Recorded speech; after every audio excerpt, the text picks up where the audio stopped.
Hello students, I'm welcoming you all to 49th session of Accounting 1.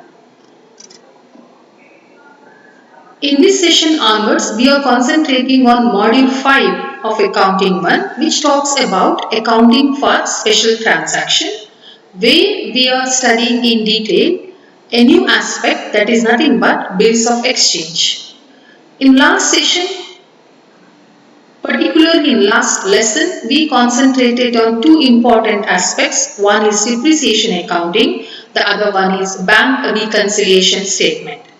At the end of this particular session, you will come to know what is bills of exchange, what are the features of bills of exchange, what are the advantages of bills of exchange. So let me see definition of bills of exchange according to Negotiable Instrument Act 1881.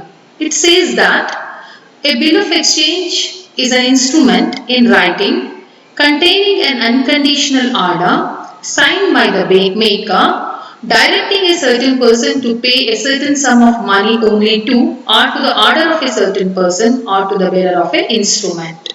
In the sense, it's an instrument which contains an unconditional order. There is no condition attached to that order. It is unconditional.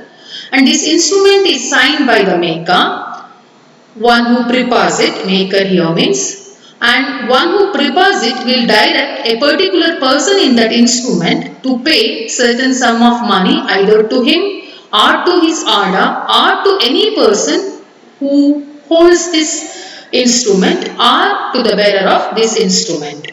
So this is what bills of exchange as per Negotiable Instrument Act 1881. Now question arises, what is this or what this definition says about an instrument known as bills of exchange?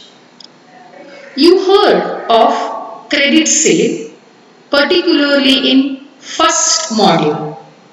What is credit sale? Selling goods on credit basis. Selling goods on credit basis. Whenever you sell goods on credit basis, you will become creditor and one who purchases goods from you will become debtor. Try to understand, you will become creditor, one who purchases goods from you will become debtor. Listen carefully. Whenever you sell goods on credit basis, what arises? Debtor arises. Whenever you purchase goods on credit basis, what arises? Creditor arises. See here, debtor arises. You are selling goods on credit basis. As you are selling goods on credit basis, you are not receiving cash on the date of sale. Instead, you will allow certain time period to repay the amount due to that debtor. Instead of orally allowing certain time period to debtor, you will write it on a sheet of paper. Try to understand. You will write it on a sheet of paper specifying that debtor is liable to pay the amount of goods sold to him, and you will direct in that letter, you will direct that debtor to pay that money either to you or to a person to whom you order or the person who holds that instruments, and you will sign on that instrument, and at the same time you will get it accepted from your debtor and it will be duly stamped.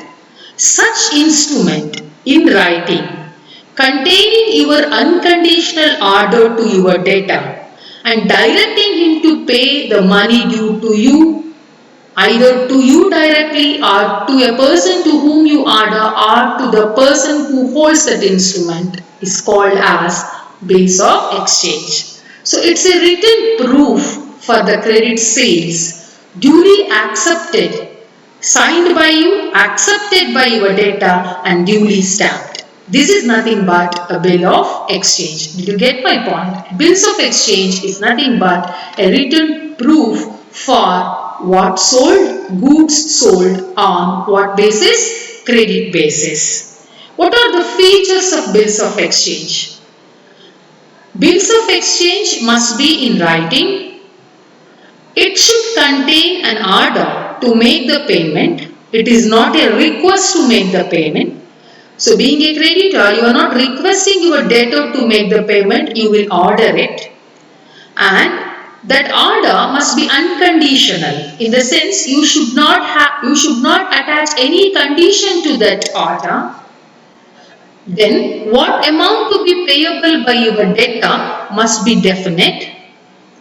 And you should specify the date for the amount to be paid. It must be signed by you. You means one who draws the bill, drawer, and drawee. Here, debtor is drawee. At the same time, the amount stated on the bill must be paid on your demand or on expiry of fixed period. The amount is to be paid to the beneficiaries of bill or a specific person or against a definite order. So these are all features of bills of exchange. It must be in writing. It should not contain any condition. It should be unconditional. The date of payment must be very much specific. To whom to pay also it should be there. Try to understand. It must be signed by you and even by the drawee. Drawee means against whom you are drawing the bill. And amount stated on the bill should be paid on demand or on expiry of fixed date. The amount is paid to the beneficiary of bill, bars, otherwise specific person or against a definite order. So this is what specimen of bill. Just look at this. So place and date on which the bill is drawn, the amount, see 2 months after date paid to me or my order, the sum of rupees 4 lakh only for value received.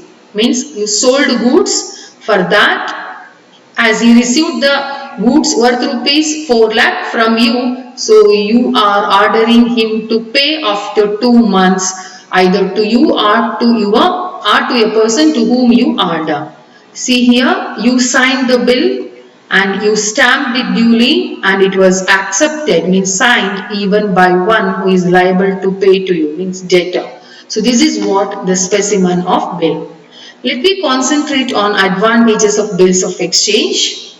First advantage is it's a legal evidence of debt. That is what I said. It's a written evidence, means having an evidence in writing with regard to goods sold to customer on credit basis. It is not just an evidence in writing, it is also legal evidence. In the sense, you can show that you can show your debtor based on this bill. That's why it's a legal evidence. Show means you can go to court of law with the help of this bill. It is a convenient method for transfer of debt. Try to understand. You transferred goods on credit basis and you draw the bill, get it accepted from drawee. So it's a convenient way of transferring debt. Being a creditor, you can show on the bill itself. Try to understand. You can show on the bill. It is negotiable instrument, so you can transfer for settlement of your debt without difficulty. In the sense, you sold goods worth rupees 50,000 to Mr. A and you are liable to pay Mr. B rupees 50,000. What you will do is, you can transfer this bill you drawn against that Mr. A to B, that is your creditor, without much difficulty. Means you can transfer this bill to whom you are liable to pay. so that you can settle your creditor. You can even cash this bill before the due date through a facility known as discounting, which we are going to discuss in detail in next session. And against whom you drawn that bill, the debtor will enjoy the benefit of that credit period fully. For example, if you allow 3 months, he can enjoy the 3 months credit period. It offers an easy means of transferring money from one place to another. These are all advantages of bills of exchange. So we will see remaining aspects relating to these bills of exchange, particularly in next session. Till that, take care of your health.